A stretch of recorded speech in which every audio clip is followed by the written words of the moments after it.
Hello students. In today's class we are going to discuss about population interaction. It is the next chapter to the plant adaptation in ecology chapter in 12th class biology. So इस chapter में हम देखेंगे कि population के अंदर interaction कैसे होता है। मतलब कि आप इस पिक्चर में भी देख सकते हैं, ये जो टाइगर और लायन की लड़ाई हो रही है, या फिर ये क्रैब के ऊपर एक स्पेसीज, या फिर इसको हम सी एनिमोन कह सकते हैं, वो भी इसके ऊपर बैठा है। तो ये सब क्यों है, ये ऐसा पॉपुलेशन का इंटरेक्शन क्यों होता है, इसके बारे में हम इस वीडियो में आज डिस्कस करेंगे। तो देखते हैं। While all organisms live together, they influence each other's life directly or indirectly, which is reflected in their interaction. अगर हम देखेंगे तो हमारा जो ऑर्गेनिजम्स होते हैं वो कोई भी अकेले नहीं रहते हैं। हमारा जो ऑर्गेनिजम्स है वो एक साथ रहते हैं, ठीक है, एक ग्रुप बना के रहते हैं। तो अगर वो ग्रुप बना के रहेंगे तो वो एक दूसरे के लाइफ को इन्फ्लुएंस करेंगे, डायरेक्टली हो या इनडायरेक्टली हो, वो एक दूसरे के लाइफ को इन्फ्लुएंस करेंगे। Which is reflected in their action, जो कि उनके एक्शन में रिफ्लेक्ट होता है। Mainly the interactions are for food, space, reproduction and protection. अगर हम देखेंगे ये जो इंटरेक्शंस हो रहे हैं ये मेनली कौन कौन से चीज़ के लिए होता है। ये सबसे पहले फूड के लिए होता है, उसके बाद स्पेस के लिए होता है, फिर रिप्रोडक्शन के लिए होता है, और फिर प्रोटेक्शन के लिए होता है। Interactions are important for survival of a species. अगर हम देखेंगे ये जो लिविंग ऑर्गेनिजम्स होते हैं इनके अंदर इंटरेक्शन बहुत ही ज़रूरी है इनके सर्वाइवल के लिए। Without any interaction they will not survive. So इसके बाद हम देखते हैं कि ये जो इंटरेक्शन है ये कितने तरह के होते हैं। सबसे पहले ये दो तरह के होते हैं, एक है पॉजिटिव, दूसरा है नेगेटिव। पॉजिटिव इंटरेक्शन का मतलब क्या होता है ना, अगर पॉजिटिव इंटरेक्शन एक और हो रहा है तो वहाँ पर जो दो ऑर्गेनिजम्स के बीच पॉजिटिव इंटरेक्शन हो रहा है उनमें एक का बेनिफिट होगा, दूसरे का बेनिफिट हो या कुछ भी ना हो, लेकिन दूसरे का बेनिफिट ज़रूर होगा। लेकिन जो नेगेटिव इंटरेक्शन होता है उसमें या तो दोनों का ही लॉस हो जाएगा या फिर एक का लॉस होगा, दूसरे को कोई फ़र्क ही नहीं पड़ेगा। तो इसका मतलब क्या हुआ ना, जो पॉजिटिव है उसमें किसी एक का ज़रूर बेनिफिट होगा, लेकिन जो नेगेटिव है उसमें एक का बेनिफिट हो सकता है लेकिन दूसरे का नुकसान ज़रूर होगा। तो इसी आधार पर इंटरेक्शन को दो तरह से पहले डिवाइड किया गया है, एक है पॉजिटिव, दूसरा है नेगेटिव। फिर बात करते हैं कि ये कितने तरह के होते हैं। सबसे पहले जान लेते हैं कि इसको इंटर स्पेसिफिक इंटरेक्शन कहते हैं, क्योंकि ये जो हो रहा है ये स्पेसीज के अंदर हो रहा है, इसीलिए हम इसको इंटर स्पेसिफिक इंटरेक्शन कहते हैं। ये जो दो तरह के होते हैं, नेगेटिव इंटरेक्शन और पॉजिटिव इंटरेक्शन, उनमें भी बहुत तरह के क्लासिफिकेशंस आते हैं। अगर हम नेगेटिव इंटरेक्शन के बारे में देखें तो वहाँ पर कंपटीशन आता है, उसके बाद प्रीडेशन आता है, फिर पैरासाइटिज्म आता है। और अगर हम पॉजिटिव इंटरेक्शन के बारे में देखें तो उसमें म्यूचुअलिज्म आता है और कमेंसलिज्म आता है। देखिए यहाँ पर मैंने प्लस और माइनस सिंबल को एम्फासाइज किया है। इसका मतलब क्या है ना, अगर हम कंपटीशन के बारे में देखें तो वहाँ पर दो माइनस साइन है। इसका मतलब वो जो दो ऑर्गेनिज्म के बीच हो रहा है उनमें कोई भी बेनिफिटेड नहीं होगा, वो दोनों के दोनों लॉस में जाएंगे। उसके बाद आता है प्रीडेशन। प्रीडेशन में क्या है ना, एक का बेनिफिट हो रहा है तो दूसरे का लॉस हो रहा है। फिर आता है पैरासाइटिज्म। पैरासाइटिज्म में भी एक का बेनिफिट हो रहा है और दूसरे का क्या लॉस हो रहा है। फिर आता है पॉजिटिव इंटरेक्शन। इसमें जो सबसे पहले आता है वो है म्यूचुअलिज्म। और म्यूचुअलिज्म में क्या होता है ना, एक का बेनिफिट होता है तो दूसरे का भी बेनिफिट होता है। लेकिन जो कमेंसलिज्म है उसमें एक का बेनिफिट होता है और दूसरे का कुछ फर्क नहीं पड़ता है। तो ये सब 5 तरह के इंटर स्पेसिफिक इंटरेक्शन हमने देखा।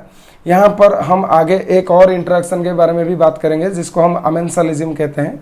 वो कमेंसलिज्म के अपोजिट में आएगा और वो भी एक तरह का नेगेटिव इंटरेक्शन ही है, ठीक है, लेकिन इसको मैंने यहाँ पर मेंशन ही नहीं किया है और वो आगे आने वाले स्लाइड में हम ज़रूर देखेंगे। तो सबसे पहले बात करते हैं म्यूचुअलिज्म के बारे में। म्यूचुअलिज्म क्या है ना, ये एक सिम्बायोटिक रिलेशनशिप होता है जो कि दो ऑर्गेनिजम्स के बीच में होता है। और वो क्या होता है ना, वहाँ पर दोनों ही ऑर्गेनिज्म बेनिफिटेड होते हैं, वो दोनों ही बेनिफिट पाते हैं यहाँ से। तो ये जो म्यूचुअलिज्म है, ये म्यूचुअलिज्म दो तरह के होते हैं, एक है ऑब्लिगेट म्यूचुअलिज्म और दूसरा है फैकल्टेटिव म्यूचुअलिज्म। म्यूचुअलिज्म का मतलब क्या है ना, ये एक तरह का सिम्बायोटिक रिलेशनशिप होता है।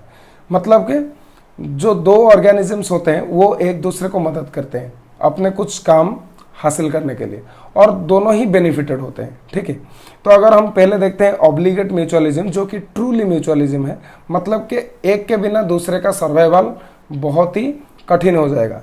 तो उस केस में पहले आता है nitrogen fixing bacteria and legume plants. जो लिग्यूम प्लांट्स होते हैं वो क्या करते हैं ना, वो फोटोसिंथेसाइज करके जो नाइट्रोजन फिक्सिंग बैक्टीरिया है वो उनको फूड प्रोवाइड करते हैं, और उसके बदौलत वो जो नाइट्रोजन फिक्सिंग बैक्टीरिया होते हैं वो क्या करते हैं ना, वो एटमॉस्फेरिक नाइट्रोजन को ट्रैप करते हैं और उसको फिक्स करके वो प्लांट को देते हैं। तो इसी तरह से क्या होता है ना, अगर हम देखेंगे जो रूट नोड्यूल्स है वहाँ पर ऐसे ऐसे ऐसे नोड्यूल्स फॉर्मेशन हो जाएगा, किसमें, जो लिग्यूमिनस प्लांट है तो उसमें नोड्यूल पैदा हो जाएगा, और वहाँ पर वो नाइट्रोजन फिक्सिंग बैक्टीरिया रहकर ये काम करेंगे। इसके बाद बात करते हैं लाइकेन के बारे में। लाइकेन क्या होता है ना, ये एक सिम्बायोटिक एसोसिएशन होता है आल्जी और फंजी के बीच में, जहाँ पर आल्जी और फंजी दोनों मिलकर साथ रहते हैं, और फंजी जो है वो मिनरल और कुछ एटमॉस्फेरिक पदार्थों को कलेक्ट करके वो आल्जी को देता है, और जो आल्जी होता है वो क्या करता है ना, वो फोटोसिंथेसिस करके फिर फंजी को खाना प्रोवाइड करता है। तो इससे क्या होगा ना, ये दोनों भी म्यूचुअलिज्म की तरह रह रहे हैं। इसके बाद बात करते हैं कोरल रीफ के बारे में। जो कोरल रीफ है वो सिलेंट्रेटा और आल्जी के बीच में एक संबंध है, जो कि हम सी में देखते हैं, मतलब कि समुद्र में देखते हैं। इसके बाद बात करते हैं माइकोरिजा की, जो कि अगेन फंजी और रूट्स ऑफ हायर प्लांट्स के बीच में ये एसोसिएशन होता है, और इनमें भी क्या है ना, फंजी और जो हायर प्लांट होते हैं ये दोनों अपने आप को मदद करते हैं खाने के मामले में। तो इसके बाद आता है फैकल्टेटिव म्यूचुअलिज्म। फैकल्टेटिव म्यूचुअलिज्म के अगर हम एग्जांपल देखें, ये जो पिक्चर में मैंने दो ऑर्गेनिजम्स के तस्वीर दिए हैं। एक है सी एनिमन और दूसरा है हर्मिट क्रैब। जो हर्मिट क्रैब होता है वो सी एनिमन को कैरी करता है। इससे क्या होता है ना, सी एनिमन एक जगह से दूसरे जगह तक कैरी हो जाता है हर्मिट क्रैब के ऊपर बैठकर, और जो हर्मिट क्रैब है इसको ये प्रोटेक्शन भी देता है। मतलब कि दोनों ही बेनिफिटेड हुए। लेकिन अगर किसी भी कारणवशतः हमारा सी एनिमल अलग हो गया हर्मिट क्रैब से, तो दोनों को कोई फर्क नहीं पड़ेगा।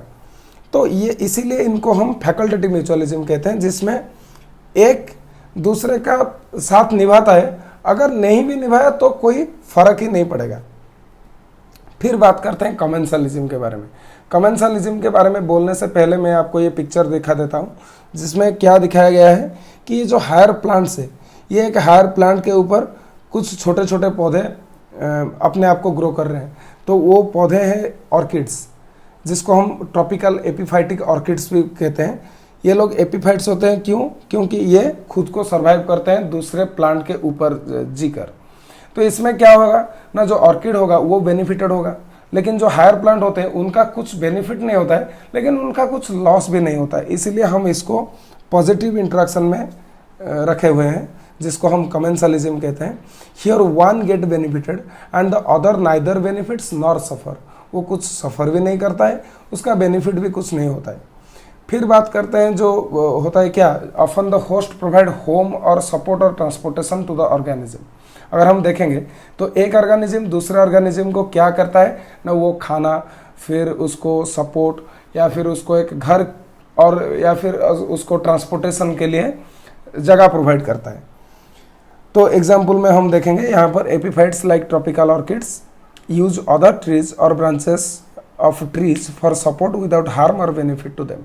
वो कुछ भी हार्म या फिर बेनिफिट नहीं पहुँचाते हैं, लेकिन वो उसके ऊपर रहकर खुद को बेनिफिट रखते हैं। ठीक है, तो ये आता है कमेंसलिज्म में।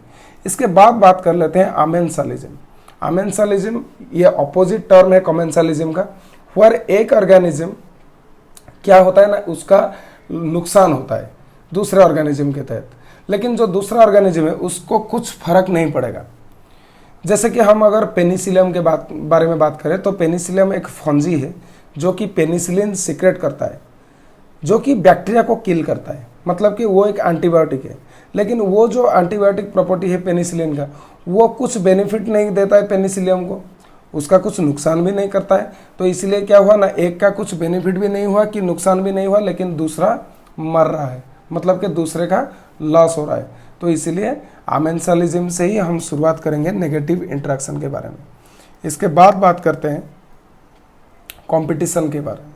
कंपटीशन का मतलब क्या है ना, it is the interaction among individuals striving for the same source resulting in reduced fitness in competing individuals. अगर हम देखेंगे तो कंपटीशन अगर दो ऑर्गेनिज्म के बीच में हो रहा है तो वो जरूर किसी ना किसी सेम रिसोर्स के लिए हो रहा होगा, या फिर कुछ फूड या फिर स्पेस, उसी के लिए कंपटीशन हो रहा होगा। तो उसमें क्या होता है ना, जो दोनों ही ऑर्गेनिजम्स होते हैं वो दोनों ही एडवर्सली अफेक्टेड होते हैं, मतलब कि वो दोनों को ही नेगेटिव इम्पैक्ट पड़ता है। इसके बाद बात करते हैं इनमें क्या होता है ना, जो कंपटीशन होता है वो कंपटीशन मेनली स्पेस या फिर फूड के लिए होता है, लेकिन क्योंकि स्पेस और फूड लिमिटेड होते हैं। And it can be inter specific, ये मतलब कि दो स्पेसीज, दो डिफरेंट स्पेसीज के बीच में हो सकता है जिसको हम इंटर स्पेसिफिक कह सकते हैं, या फिर ये एक ही स्पेसीज के दो ऑर्गेनिजम्स के बीच में हो सकता है जिसको हम इंट्रा स्पेसिफिक भी बोल सकते हैं। फिर देखते हैं ये जो इंटर स्पेसिफिक कंपटीशन होता है ये क्या है। सबसे पहले जान लेते हैं कि growth and survival of one species is negatively affected either directly और इनडायरेक्टली। ठीक है, यहाँ पर देखिए जो इंटर स्पेसिफिक कंपटीशन होता है ये डायरेक्टली भी अफेक्ट कर सकता है, इनडायरेक्टली भी अफेक्ट कर सकता है। जब ये डायरेक्टली अफेक्ट करेगा इसको हम इंटरफेरेंस कंपटीशन कहेंगे, अगर ये इनडायरेक्टली अफेक्ट करता है तो इसको हम एक्सप्लॉयटेशन कंपटीशन कहेंगे। लेकिन जो इंटर स्पेसिफिक होता है उससे दो आउटकम भी आते हैं, एक है कॉम्पिटिटिव एक्सक्लूजन और दूसरा है कॉम्पिटिटिव कोएग्जिस्टेंस। जो कॉम्पिटिटिव एक्सक्लूजन होता है उससे क्या होता है ना, दोनों ऑर्गेनिजम्स के बीच में लड़ाई हुआ और दोनों ही एक्सटिंक्ट हो गए, मतलब कि एक्सक्लूड हो गए, मतलब कि बाहर चले गए। लेकिन जो कॉम्पिटिटिव कोएग्जिस्टेंस होता है उसमें क्या होता है ना, दोनों के बीच में लड़ाई हुआ, कंपटीशन हुआ और फिर दोनों अपने आप में म्यूचुअलिज्म करके निकल जाते हैं अपने अपने रास्ते में, तो उसको हम कॉम्पिटिटिव कोएग्जिस्टेंस कहते हैं। Interference competition is observed when two species come in direct contact. अगर हम इंटरफेरेंस कंपटीशन के बारे में बात करें तो ये दो स्पेसीज के बीच में डायरेक्ट कांटेक्ट से आता है, जो कि फाइटिंग और डिफेंडिंग ए टेरिटोरी, जो कि एक टेरिटोरी के लिए, मतलब कि अपना स्थान, अपना जो प्लेस है या फिर स्पेस है उसको जताने के लिए ये फाइट करते हैं। आप इस पिक्चर में देख सकते हैं यहाँ पर टाइगर और लायन की लड़ाई हो रही है। तो ये बेसिकली इनका जो लड़ाई होता है ये किसके लिए होता है ना, बेसिकली ये अपने जो एरिया है उसको डिफेंड करने के लिए, मतलब कि उसके लिए ये फाइट करते हैं। फिर आता है एक्सप्लॉयटेशन कंपटीशन, जिसमें क्या होता है ना, one species exploits a resource such as food space in common with another species without direct contact. जो एक्सप्लॉयटेशन कंपटीशन होता है उसमें एक दूसरे को एक्सप्लॉइट करता है लेकिन वो दूसरे के डायरेक्ट कंटेक्ट में नहीं आता है। ठीक है, तो उसको हम एक्सप्लॉयटेशन कंपटीशन कहेंगे। फिर बात कर लेते हैं प्रीडेशन के बारे में। जो प्रीडेशन होता है उसमें क्या होता है ना, एक एनिमल किल हो जाता है, मतलब कि एक एनिमल को दूसरे एनिमल किल करता है फूड के लिए, तो जो उसको शिकार करता है उसको हम प्रीडेटर कहेंगे और जो शिकार हो जाता है उसको हम प्रे कहेंगे। Predator is benefited and prey is harmed. यहाँ पर प्रीडेटर जो है वो बेनिफिट पाता है लेकिन जो प्रे है वो हार्म हो जाएगा। यहाँ पर हम एग्जाम्पल ले सकते हैं tiger, lion, large fish in aquatic ecosystem, हम इनका एग्जाम्पल ले सकते हैं। और यहाँ पर हम हर्बीवोर्स को भी ले सकते हैं, जो काव और गोट, इनको भी हम ले सकते हैं क्योंकि ये लोग भी प्लांट के पॉपुलेशन को रिड्यूस करते हैं उसको ग्रेजिंग करने से। तो predator helps to keep the prey population under control. अगर हम देखेंगे जो घास है वो घास का पॉपुलेशन बहुत ही लार्ज अमाउंट में ग्रोथ हो रहा है, तो उसको कंट्रोल कौन करेगा, उसको गोट, डियर, काउज, ये सब उसको कंट्रोल में लाएंगे। तो प्रीडेशन और जो प्रे ये एक नेचुरल फेनोमेनन है जिसमें कि प्रीडेटर प्रे के पॉपुलेशन को कंट्रोल करता है। फिर बात कर लेते हैं यहाँ पर प्रे के बारे में। जो प्रे है वो भी कुछ मैकेनिज्म अपने आप में डेवलप किया हुआ है जिससे कि वो प्रीडेटर से बच सके। सबसे पहले बात कर लेते हैं कैमोफ्लेज के बारे में।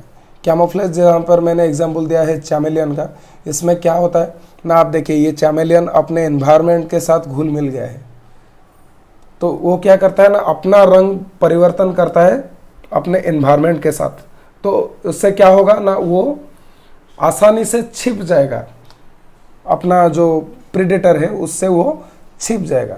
इसके बाद आता है केमिकल एमिशन।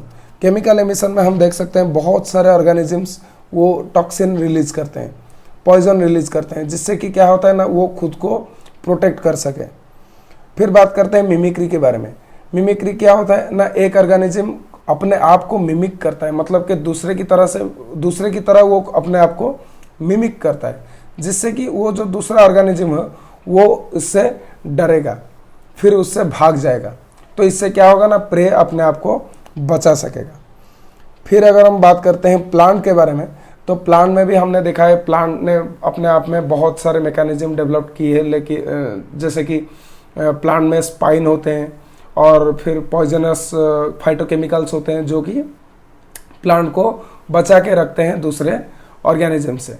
और अगर हम देखेंगे वहाँ पर कुछ सिडेटिव केमिकल्स भी होते हैं, जैसे कि कैफीन, क्विनाइन, ओपाइन, निकोटिन, जो कि ग्रेजर के अगेंस्ट में प्लांट को मदद कर सकता है। ग्रेजर्स मतलब जो घास खाते हैं, मतलब कि जो प्लांट्स हर्बीवोर्स होते हैं, उनसे वो खुद को रक्षा कर सके। इसके बाद बात करते हैं पैरासाइट के बारे में। Parasite it is also a relationship, it is also a negative interaction, okay, and parasite is the worst negative interaction ever, okay. It is a relationship between two individual wherein one individual is called parasite receives benefit, यहाँ पर एक का benefit होता है at the expense of the other individual that is the host। जो parasite होता है उसका बेनिफिट होता है और जो होस्ट होता है उसका बहुत ही ज़्यादा नुकसान हो जाता है। Purely a harmful interaction between two individual, ये प्योरली एक हार्मफुल इंटरेक्शन होता है जिसमें कि एक का बेनिफिट और दूसरे का लॉस होता है। ये भी मेनली फूड पर्पस के लिए होता है।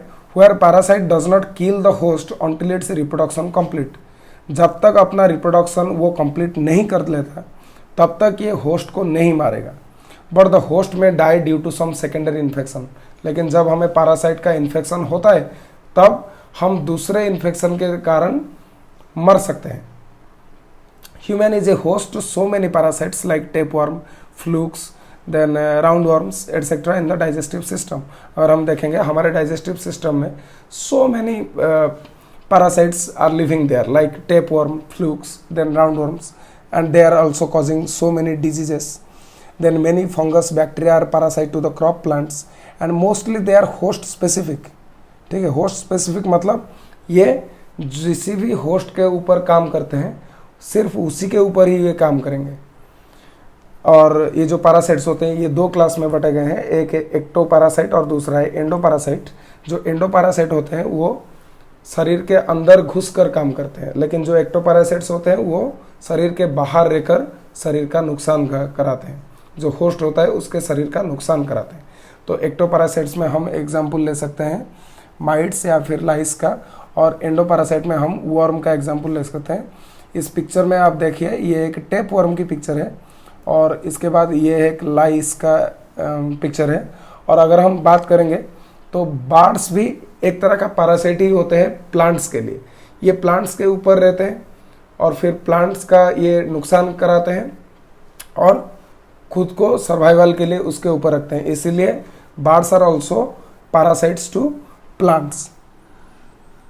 देन अगर हम बात करेंगे जो पैरासाइट के अडाप्टेशंस होते हैं, पैरासाइट के अडाप्टेशन क्या होता है ना, ये कैसे अपने आप को अडाप्ट कर लेते हैं किसी भी ऑर्गेनिज्म में जिंदा रहने के लिए।